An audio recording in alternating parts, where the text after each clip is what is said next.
Welcome back to Pretoria at the Madlanga Commission. Now, I'm joined now by Professor Dumisani Mabunda, security analyst and senior lecturer, associate professor in the Department of Law, the School of Law at UNISA. But of course, you are, of course, also, Prof, in charge of police practice, that department. So thanks so much for coming through this morning. Prof, you know, when Brigadier Mkhwanazi started, when he first made that very dramatic announcement during that press briefing on the 6th of July, one of the things that was clear was that, yes, we were shocked, but there were even more shocking revelations that were to come. What have you made of what we've heard so far? Thank you, Sakina and the viewers. We have witnessed some bombshells over the past few weeks, both here at the Madlanga Commission and the ad hoc committee. We have had several witnesses that have come forward to say things, some of which are shocking. And I also believe that this is an opportunity to reset. And after these processes, the country will be in a position to reset and start the reforms that are required and the development. We are still waiting to hear more witnesses coming forward, but so far what we have heard, it's going in one direction. What General Mkhwanazi has said on the 6th of July 2025 seemed to be corroborated by many of the witnesses that have since come forward. So we are yet to hear what the other witnesses are going to say to the country. So infiltration of our criminal justice system, that of course is very serious. And personally, I'm surprised that we haven't heard the T word as yet. Because if you look at the level of malfeasance, you know, and whatever has been testified to so far, some of it does sound treasonous. Yes, you're right. I've never heard of a country that has experienced the things that South Africa is experiencing. When it comes to the issue of intelligence in other countries like Russia, it's a no-go area.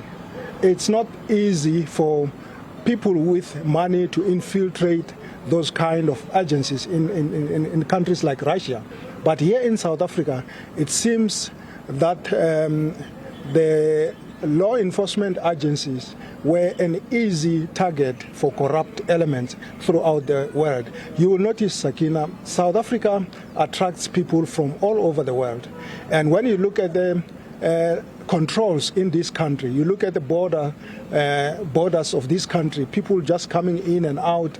So there is not an audit of who actually is in South Africa. So it becomes dangerous. It's a security risk that needs to be addressed as a matter of agency so that people are well documented in such a way that if there's a crime that is committed, they can easily be identified and face the might of the law.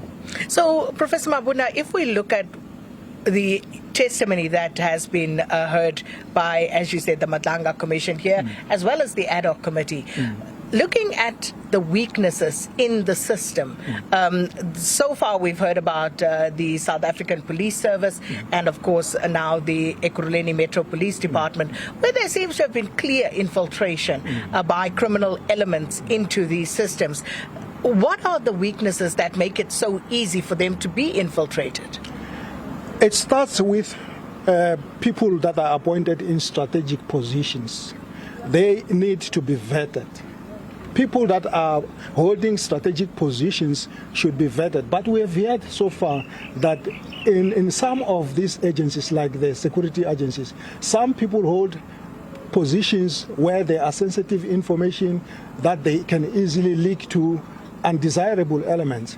Because of money, they are easily going to accept whatever bribe is. So what we have heard so far is a tip of an iceberg. There is still a lot more that needs to be uncovered. But this will be an opportunity to look at all the other agencies and make sure that people that are appointed in these positions have gone through the processes of vetting and have been given the required security clearances. That will mitigate situations where people who are corrupt end up holding these strategic positions. So how do we go about doing that? Do we go back and start afresh in terms of the vetting processes? And apart from that, it's also the fact that the vetting seemingly cannot be done speedily. Yeah. You know, people start and they serve in these positions without having the necessary levels of vetting, and yet they are exposed to sensitive information. Yes. Yeah, you're asking a very good question.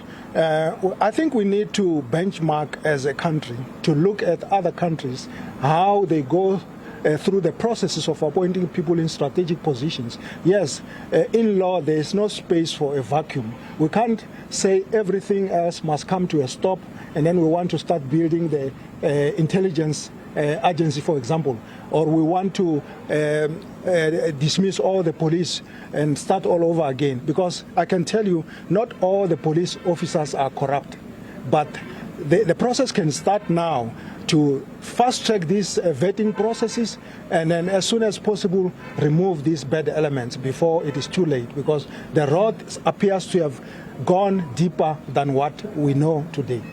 But of course it starts at the top, as they say, the fish rots from the head. Yes. But it starts at the top and it finds its way all the way down. Yes. And these are the realities that ordinary South Africans can attest to in terms of what they are able to get away with, in terms of charges that may be brought and dockets that go missing, cases that just never see the light of day. And if you have money in this country, you can buy your way out of anything. Yes, you're right. We also need to look at the police or at the lower level who are prime targets of corrupt people out there, because firstly, the morale is very low, their salaries are very low, and if you don't address that issue, you run a risk of having good strategic position managers, but at the bottom, the road is widespread.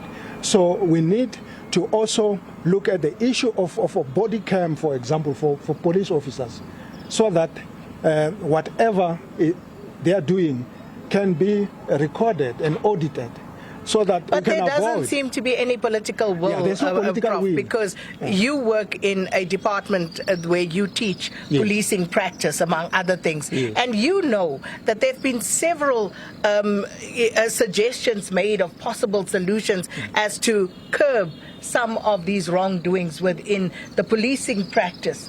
You take, for example, the case of dockets going missing, or information being withdrawn from dockets, fraudulently so. There's something called blockchain technology that's been around for a long time. It's very simple for the police to implement that. And then you know exactly who worked on that docket at which time and what sort of changes they made. Why haven't we implemented something like that? Sakina, you're asking all the good questions. We as academics can do so much. We write a lot about these issues like e-dockets to avoid a physical document that can be sold at any time. Or lost. Yeah, we've spoken about those for a long time. We have spoken about the introduction of body cams and all the other things. But I can tell you they are gathering dust somewhere.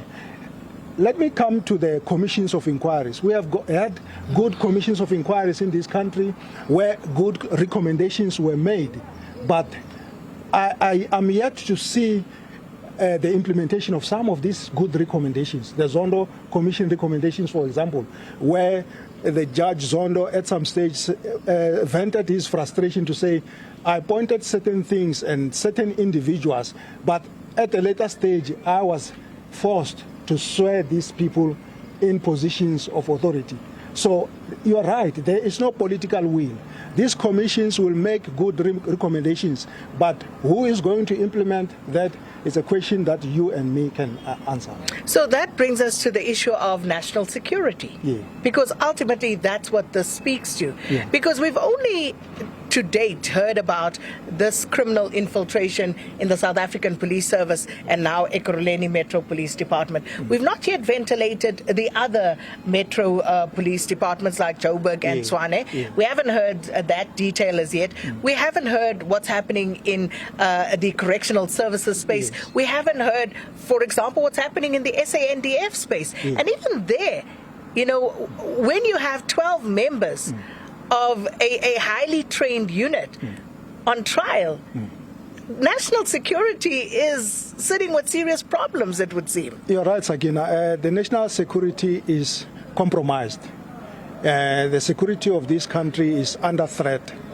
But as I said in my intro, we have an opportunity to look at these issues, and coupled with the political will, we can nip this in the bud.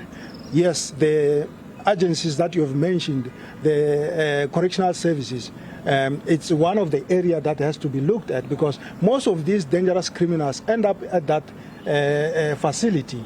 And we have a lot of crime that is happening. We have heard that some of these crimes are orchestrated from that center. So we still have a long way to go, but this is an opportunity to fix this country before we have no country to defend. But who's going to fix it? Because even if you look at oversight, and you know, we see now Parliament establishing the ad hoc committee, but the reality is the Police Portfolio Committee, for example, among others, have been hearing about these transgressions for years, for many years. And it seems as though things are proliferating. Who's going to fix it? Yeah, I don't have an answer for that. It's political will. During the time of crisis, that is an opportunity for good leadership to emerge. We're just hoping that, obviously, these leaders that are there at this stage, they've got a term that they have to serve. Hopefully, by the time they have to leave their offices, good leadership would have emerged to take this country forward. We must not lose hope at this stage. We are going through some kind of turbulence, but very soon we will hopefully find answers for all of these challenges that we're experiencing. Professor Mabunda, thank you so much for your time this morning. And the reality is, we can't fix everything else until we fix the police, first and foremost, and then followed by all the others in the chain of command. But this is our reality, and this is, of course, what I suppose this Commission of Inquiry, the Madlanga Commission, is about, and also the ad hoc committee in Parliament, to make sure that we get to the bottom of it so that we can hopefully fix it all. So that's it from Morning Live here at the Madlanga Commission.